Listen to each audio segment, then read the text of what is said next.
আসসালামু আলাইকুম। আজকে আমরা শিখব ওভারহেড ওয়াটার রিজার্ভারের পানির ধারণ ক্ষমতার হিসাব। এই ট্যাঙ্কটির দৈর্ঘ্য আছে 12 ফিট, প্রস্থ আছে 7 ফিট এবং হাইট আছে 4 ফিট। এই ট্যাঙ্কটিতে কত লিটার পানি ধরবে সেটাই বের করব। ভলিউম অফ ওয়াটার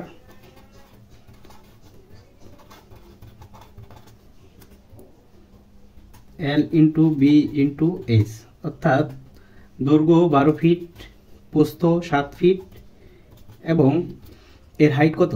হাইট হলো 4 ফিট। এরপর ক্যালকুলেশন করে আমরা পেয়েছি 336 সিএফটি। আমরা জানি 1 সিএফটি সমান 28.32 লিটার। 336 গুণ 28.32, তাহলে পানির পরিমাণ বের হয়ে যাবে 9515 লিটার। খুব সহজেই ওভারহেড ওয়াটার রিজার্ভারের পানির ধারণ ক্ষমতার হিসাব বের করে ফেললাম।